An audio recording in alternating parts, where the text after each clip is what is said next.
बहुत बहुत साधुवाद मैम।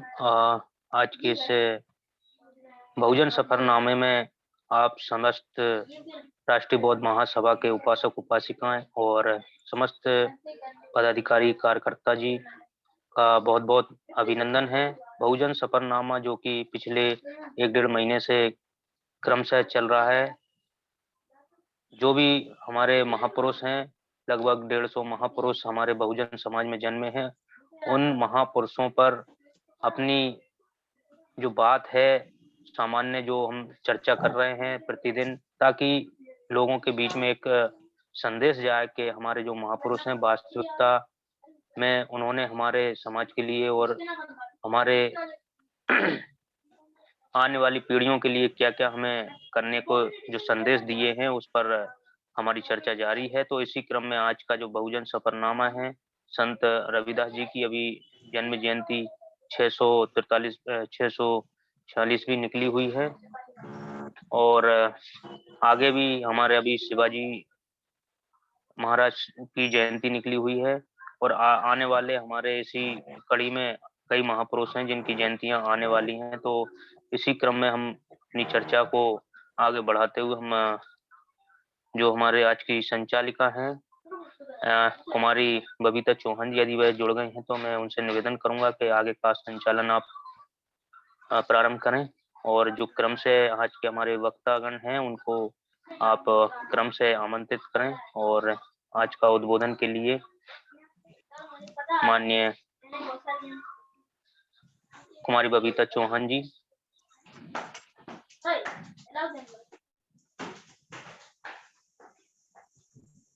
तो जब तक हमारे संचालक जी जुड़ते हैं तो मैं आज की इस वेबिनार में अपनी बात रखने के लिए महिला विंग से बहन रुचि बौद्ध जी को सादर आमंत्रित करना चाहूंगा कि वह आए और अपनी बात रखें। माननीय रुचि आजाद बौद्ध जी।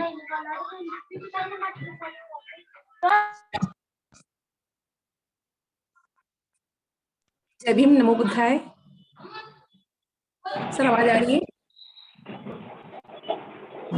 जी जी जी, थैंक यू जी, आपकी आवाज आ रही है जी। तथागत गौतम बुद्ध को नमन करते हुए, बोधिसत्व बाबा साहब को नमन करते हुए, साथ ही बहुजन नायकों और नायिकाओं को बार बार नमन करते हुए मैं आप सभी को जय भीम, नमो बुद्धाय निर्देशित करती हूँ। आप सभी जो इस वेबिनार में जुड़े हुए हैं, आप सभी का बहुत बहुत स्वागत है, अभिनंदन है कि आप इस वेबिनार को सफल बना रहे हैं, जो बहुजन सफरनामा के वर्तमान नायक की संघर्ष यात्रा पर चर्चा से संबंधित है। बहुजन नायकों एवं अम्बेडकरी आंदोलन से परिचय कराने वाली आरबीएम की वेबिनार, आरबीएम ने जो ये मुहिम शुरू की है, इसको मैं तहे दिल से साधुवाद करती हूँ कि वो हमारे बहुजन नायकों के बारे में हमें परिचय देती रहती है समय समय पर। उनकी जो जयंतियां हैं, उनके परिनिर्वाण दिवस हैं, उनके बारे में जानकारी देती है। साथ ही हमें बौद्ध धर्म की राह पर चलने के लिए प्रेरित करती रहती है कि हम इस धर्म को अपनाएं और ब्राह्मणवाद और जो अपनी अब हमको नीचा दिखाती है नीति, सिद्धांत या जो भी पथ, उसको हम छोड़ें, त्याग दें। जैसा कि हम सभी जानते हैं कि हमारे नायकों की संख्या सैकड़ों में है, लेकिन हमारे सामने कितने आ पाए हैं ये हम सभी बहुत जानते हैं कि बहुत कम आ पाए हैं सामने, जिनके बारे में हम जानते हैं या जिनकी तस्वीरों को हम अपने घरों में लगाते हैं। तो ये बहुत बड़ी बात है कि हम अपने नायकों और नायिकाओं के बारे में अब जानने लगे हैं। जब हमें पढ़ने लिखने का अधिकार नहीं था तो शायद हम ये सब नहीं जानते थे और हम दूसरे ब्राह्मणवाद के जो नायक नायिका थे, हम उन्हें ही पूछते और जानते चले आ रहे थे। अब हमें मौका मिला है बाबा साहब की वजह से कि हम आज उन्हें पढ़ पा रहे हैं, उनको जान पा रहे हैं। तो आज उसी चर्चा पे हम आगे बढ़ते हैं। गुजारिश करूंगी कि जो भी नायक नायिका के बारे में बताया जाए उसको आप हृदय से महसूस करें, ताकि उनके संघर्षों को, उनकी मेहनत, उनकी लगन को आप जान सके कि उन्होंने कितनी बाधाएं झेल कर या इतनी बाधाएं पार करके हम लोगों को आज ये आराम का जीवन दिया है, हमें एक इज्जत की जिंदगी दी है, जो हम आज बैठकर सबके साथ रोटी खा सकते हैं, बात कर सकते हैं, अपना परिचय दे सकते हैं, अपने अस्तित्व को स्वीकार कर सकते हैं। तो इसी क्रम में मैं पहला लेना चाहूंगी संत श्रोमणी रविदास जी को।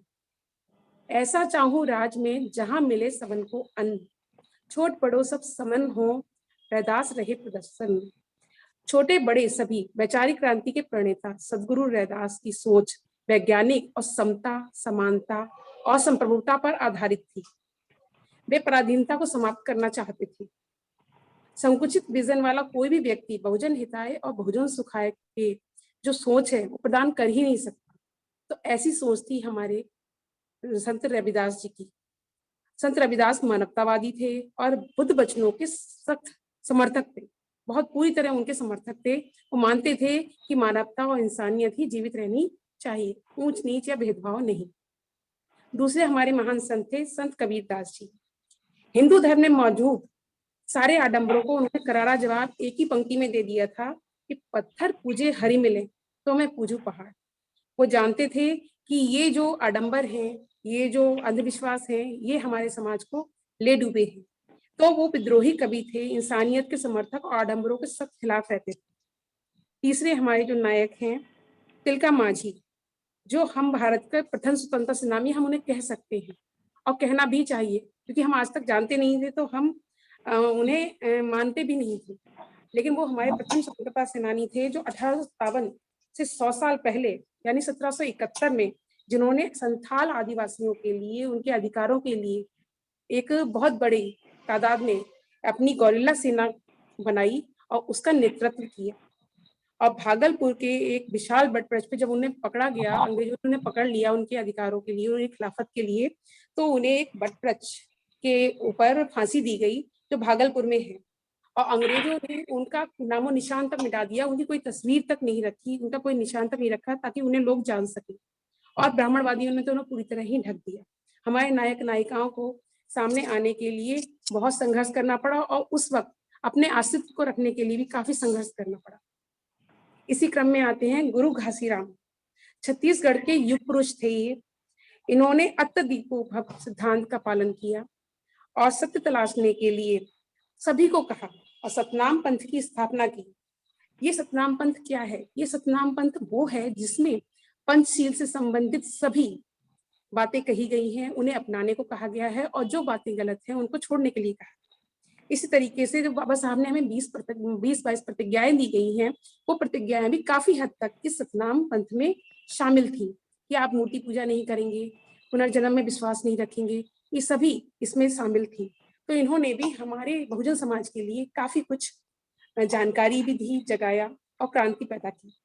इसके आगे हैं साहू जी महाराज।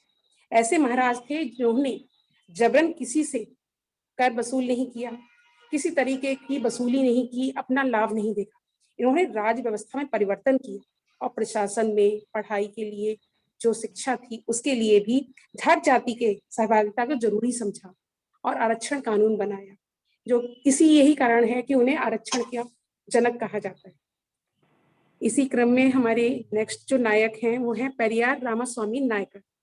एक ऐसे क्रांतिकारी विचारक थे जिन्होंने दलित पिछड़ों को सम्मान से जीने के लिए, समाज में बराबरी का दर्जा देने के लिए एक सफलता पूर्वक राह दिखाई और वो सफल भी रहे, काफी हद तक सफल रहे, क्योंकि वही एक कारक थे जिन्होंने दक्षिण भारत से ब्राह्मणवाद के पैर उखाड़ दिए और समाज में राजनीति में, वहां की सामाजिक राजनीति में दलित पिछड़ों को वर्तमान इतिहास के शिखर पर बैठा दिया और 20वीं सदी के वो तमिलनाडु के प्रमुख राजनेता थे।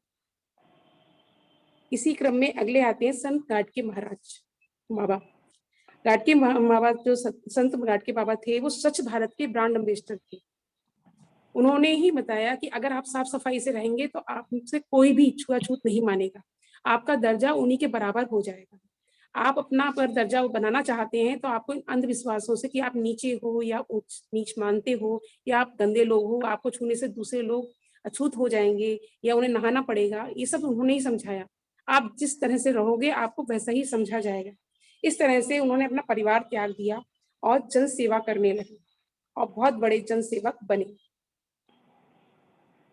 इसी क्रम में अगले हमारे नायक हैं शहीद ऊधम सिंह, जिन्होंने जलियांवाला हत्याकांड का बदला लेने के लिए, उस जो नरसंहार हुआ था वो गवर्नर माइकल ओडायर के नेतृत्व में हुआ था, तो उनको गोलियों से लंदन जाकर भूना तो आप मान सकते हैं कि हमारे नायकों में जो बात है वो शायद कहीं नहीं, लेकिन इस चीज को सिर्फ हमें मानसिक गुलाम बनाकर ही उन्होंने ढांक दिया है कि हम अपनी जो वीरता है, अपनी जो काबिलियत है उसे छोड़ दें और मानसिक गुलाम रहे।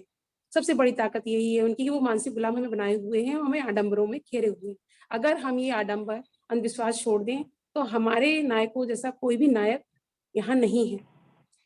इसी क्रम में आती हैं ऊंदा देवी पासी, जो 1857 के स्वतंत्रता संग्राम की ही एक नायिका थी, जिन्होंने दौर दर दर अंग्रेजों को अकेले बल पर मार दिया, तो उन्हें अंग्रेज पहचान नहीं पाए। लेकिन जब वो घायल हो गई, मृत घोषित कर दी गई, तो मालूम पड़ा कि वो एक महिला थी। तो अंग्रेजों ने भी अपना हैट उतारकर उन्हें सैल्यूट किया कि कितनी वीर महिला थी जिन्होंने हमारे 2 दर्जन सैनिकों को मार गिराया। तो आप मान सकते हैं कि ऊंगा देवी भी पासी जो थी वो हमारी एक नायिका थी, जो आज भी इतिहास में नहीं जानी पहचानी जाती है। शायद ही उनका नाम कभी सामने आता है। इसी क्रम में आते हैं मतादीन। 1857 क्रांति के असल सूत्रधार तो मतादीन ही थे, लेकिन इतिहासकारों ने मंगल पांडे को ही बना दिया, क्योंकि वहां जातिवाद अभी भी है और रहा भी है। तो मंगल पांडे जो थे वो इनके साथी मतादीन के साथ ही मल्ल युद्ध किया करते थे। जब मंगल पांडे को मालूम पड़ा कि इनकी जाति भंगी है या ये नीची जाति से बिलोंग करते हैं, तो उन्होंने इनके साथ भेदभाव करना स्टार्ट कर दिया। तो मतादीन को जब ये अपमान महसूस हुआ तो उन्होंने स्वयं ही उन पर चलाते हो, तब तुम्हें कुछ नहीं महसूस होता, और जब तुम्हें मेरी जाति पता हुई तो तुम्हारा मित्रता गायब हो गई। तो यही कारण था, ये एक सेंटेंस जो था जिससे मंगल पांडे के अंदर क्रांति पैदा हुई और वो जागे, उन्होंने क्रांति की। लेकिन मतादीन को भूलकर इतिहासकारों ने मंगल पांडे को प्रथम स्वतंत्रता सेनानी घोषित कर दिया। यहाँ भी जाति भेद ही हुआ हमारे साथ, लेकिन अगर हम जाने और पढ़ें तो हमारे प्रथम 1857 के क्रांतिकारी जो थे, उनके सूत्रधार थे, वो हमारे मतादीन ही थे। इसका श्रेय उन्हें ही जाना चाहिए। अगला है बिरसा मुंडा। अंग्रेजों से आदिवासियों के लिए स्वतंत्रता की मांग करने वाले, क्रांति का आह्वान करने वाले हमारे बिरसा मुंडा थे, जिन्होंने जमींदारों से, जागीरदारों से भी आर्थिक शोषण के खिलाफ आवाज उठाई और ऐसी चिंगारी पैदा की कि सभी आदिवासी अपनी ताकत को पहचानने लगे और अपने आर्थिक शोषण के खिलाफ उनके साथ खड़े हुए। वर्तमान झारखंड और बिरसा मुंडा का सपना, इसी का एक प्रासंगिक प्रश्न है और जिस पर सोचना चाहिए कि कितनी सोच आज भी झारखंड में यही चल रहा है जो पहले था, या बिरसा मुंडा की क्रांतिकारी के आह्वान के बाद शायद कुछ बदलाव हुआ है। अगले हैं हमारी झलकारी बाई। वो भी 1857 की प्रथम क्रांतिकारी संग्राम की महिला थी, जिन्होंने, वो ऐसी वीरांगना थी जहां लक्ष्मीबाई को उनके प्राण बचाने के लिए उन्होंने अपने प्राण दे दिए। उनकी बहादुरी काबिल तारीफ है, जिनको हम आज भी याद करते हैं। लेकिन जो इतिहासकार थे उन्होंने लक्ष्मीबाई के उजागर किया और झलकारी बाई को एक पर्दे में एक गुमनाम तरीके से ढक दिया, जो हमारे सामने आज उभर कर आई है कि वो हमारी बहुजन समाज की नायिका थी। तो हमें उनको भी नहीं भूलना चाहिए और उनका नाम लेना चाहिए, ताकि जो उनको हमारे नायक नायिका को ढक दिया गया है वो उजागर हो, उनको हम जान सके, हमारे जो आगे की पीढ़ी है उन्हें जान सके, उनको समझ सके। इसी क्रम में आते हैं मान्यवर काशीराम, जिन्होंने बहुजन समाज को सत्ता दिलवाई या उन्हें शासक बनाया या उन्हें सत्ता का स्वाद चखाया। हमारे मान्यवर काशीराम, उन्होंने जो अपने नारे दिए उससे ही मालूम पड़ता है वो कितने क्रांतिकारी विचार रखते थे और उन्होंने कितना बदलाव किया बहुजन समाज के लिए। इतना बदलाव किया है तो शायद ही कोई कर पाए। राजनीतिक सत्ता दलितों के सभी दुखों की चाबी है, वो यही कहते थे और उन्होंने ये करके भी दिखाया। वोट हमारा, राज तुम्हारा, नहीं चलेगा, नहीं चलेगा। उन्होंने ये नारा दिया ताकि आसान भाषा में हमारा बहुजन समाज समझ सके कि हमें क्या करना है, हमें वोट की ताकत पहचानना है। जिसकी जितनी संख्या भारी उसकी उतनी भागीदारी। उन्होंने आसान भाषा में बहुजन समाज को जगाया, जो जिसके कारण जो बहुजन समाज था वो जागा और उसने सत्ता प्राप्त की और हमारी बहन जी उत्तर प्रदेश की मुख्यमंत्री बनी। ये इसलिए हुआ क्योंकि उन्होंने बहुत संघर्ष किया। अपने जीवन में बहुत संघर्ष किया, बहुजन समाज को जगाने का बहुत प्रयास किया। यही कारण था कि बहुजन समाज समझने लगा था कि बाबा तेरा मिशन अधूरा, काशी राम करेंगे पूरा। उन पर पूरा विश्वास था और उन्होंने इस मिशन को पूरा किया भी। लेकिन उन्हें खोने के बाद फिर हमने सत्ता गवा दी। तो हमें जागने की बहुत आवश्यकता है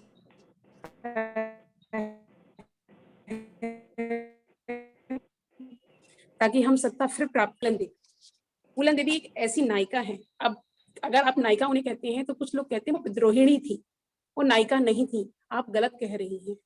लेकिन अगर आप उन्हें नायिका प्रोनाउंस करते हैं, अगर उनकी लाइफ पर आप रोशनी डालते हैं और पढ़ते हैं उनके बारे में कि उनके साथ क्या क्या हुआ, उन्होंने कितने संघर्ष किया और हिम्मत नहीं हारी, तो आप जब देखेंगे कि उन्होंने 22 ठाकुरों को, जो कि अपराधी थे, बलात्कारी थे, उनको एक साथ जब गोलियों से भून दिया, जब आप एक महिला की हिम्मत, ताकत, उसका साहस देखेंगे कि वो इतनी तेज तर्रार थी, जो इतने संघर्ष के बाद भी आई और 38 वर्ष की उम्र में वो विधायक बनी, तो आप मान सकते हैं कि वो एक नायिका है और उसको बिना माने आप रह ही नहीं सकते।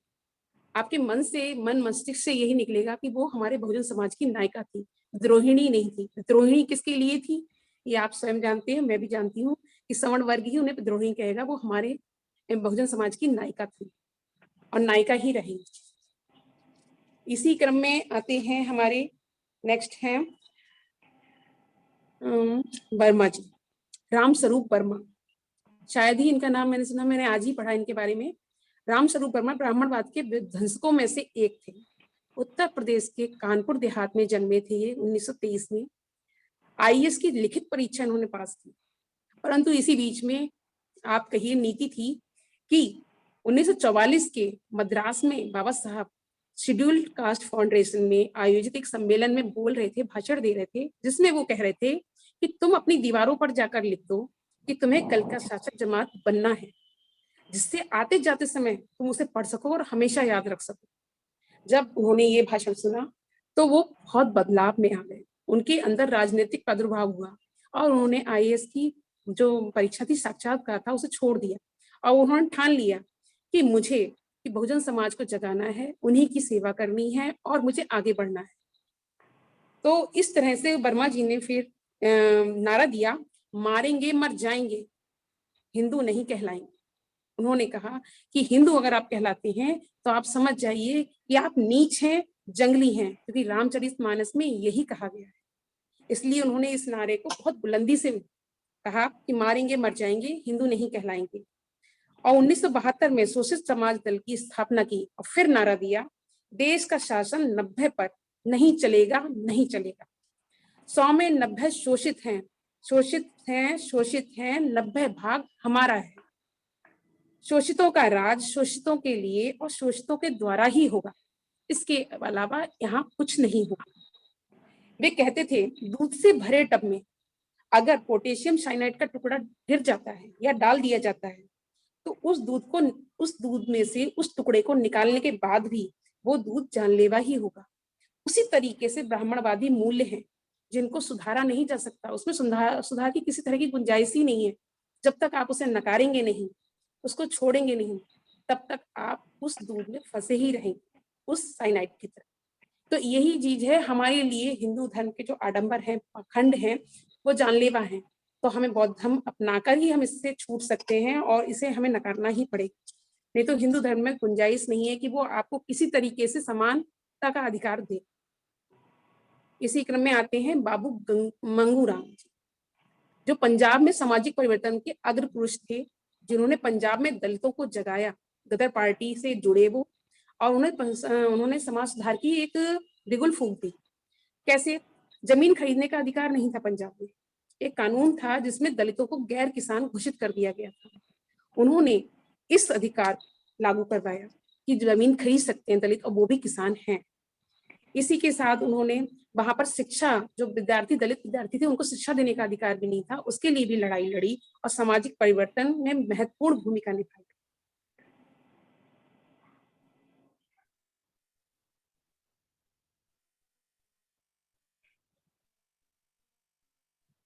मैम अभी टाइम है और बोल सकती हूँ मैं? चलिए जी मैं बोल कंटिन्यू सकते करती हैं। हूँ। जी, जी, ज़रूर। इसी क्रम में आते हैं स्वामी अच्युतानंद जी, जो वंचित समाज के पहले पत्रकार थे। क्योंकि काशीराम जी कहते थे कि जो पत्रकारिता है या जो मीडिया है, वो ब्राह्मणवादी है। तो उसमें पहले हमारे पत्रकार जो थे स्वामी अच्युतानंद थे, जो वंचित समाज से बिलॉन्ग करते थे, जिन्होंने आदि हिंदू को महत्वपूर्ण और संपूर्ण भारत का डंका बजा दिया। उन्होंने आदि हिंदू नाम से पत्रकारिता शुरू की और संपूर्ण भारत में उसका डंका बजा दिया कि दलितों के साथ इस तरह का भेदभाव किया जाता है। और उन्होंने अछूत आंदोलन शुरू किया 1905 में, जिससे उन्होंने ये बताया कि शूद्र जातियां जितनी भी हैं, वो आदि हिंदू हैं, यानी हम मूल निवासी हैं। और जो ये बाहर से हिंदू अपने आप को बताते हैं, ब्राह्मण बताते हैं, वो बाहर से आए हुए हैं, वो मूल निवासी नहीं है। इसी क्रम में आते हैं हमारे महान राष्ट्रपति डॉक्टर के.आर. नारायण, जो भारत के राष्ट्रपति थे, जिन्होंने सुप्रीम कोर्ट में दलित न्यायाधीशों के लिए आवाज उठाई। और अटल बिहारी वाजपेयी, जो उस वक्त वर्तमान प्रधानमंत्री थे, उनको मजबूर कर दिया अपनी एक टिप्पणी लिखकर कि क्या इन 10 न्यायाधीशों में जो न्यायाधीश चुने जा रहे हैं, कोई दलित या आदिवासी जनजाति से बिलोंग करता हुआ कोई भी इस योग्य नहीं है जो इस लिस्ट में शामिल हो सके। इस टिप्पणी पे सोचने को मजबूर कर दिया और उसी दिन से रास्ता खोल दिया उन्होंने दलित न्यायाधीशों के लिए भी आरक्षण का। और योग्य न्यायाधीश तब से उच्च न्यायालय में जाने के लिए सभी को राजी होना। इसी तरीके से हमारे कुछ नायक हैं जो वर्ल्ड फेमस भी हैं और सभी जानते हैं।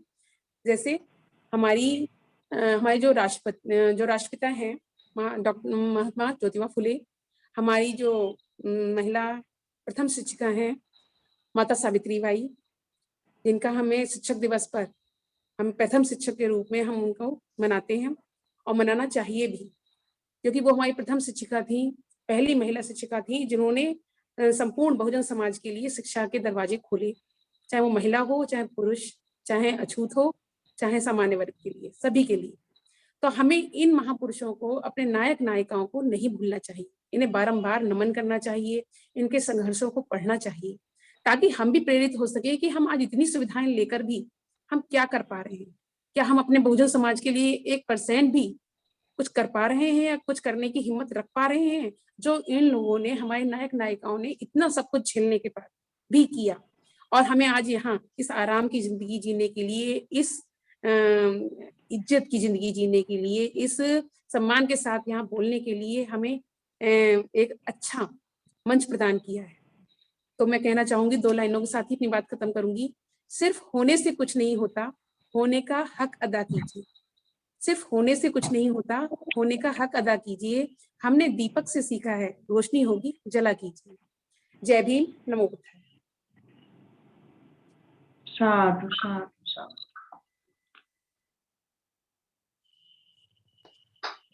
साधु साधु, बहुत बहुत साधुवाद दीदी। आपने तो बिल्कुल महापुरुषों की जो पूरी एक लंबी सीरीज है वो हमारे समक्ष प्रस्तुत कर दी। अभी तक कई महापुरुषों के जो नाम थे वो आज की वेबिनार में जुड़े कई नए साथी भी होंगे, उनको भी नहीं आते होंगे। तो एक अच्छी सार गर्भित आपने चर्चा रखी और बहुजन सफरनामा जो है वो इसी क्रम में आगे बढ़ता रहेगा और बढ़ रहा है। काफी अच्छी यहाँ पे हमारी बीच में जानकारी हमको मिल रही है और लोग उस चर्चा को सुन करके लाभान्वित भी हो रहे हैं। कई कमेंट्स आते हैं हमारे पास कि काफी अच्छी चर्चा हो रही है। तो नेक्स्ट आज के जो हमारे वक्ता हैं दीदी सुषमा बोस जी, मैं उनको सादर आमंत्रित करना चाहूंगा कि वह आए और आज की इस चर्चा में अपनी बात रखें। माननीय दीदी सुषमा बोस जी झारखंड से हैं, आप अपने माइक को ओपन कर लीजिए।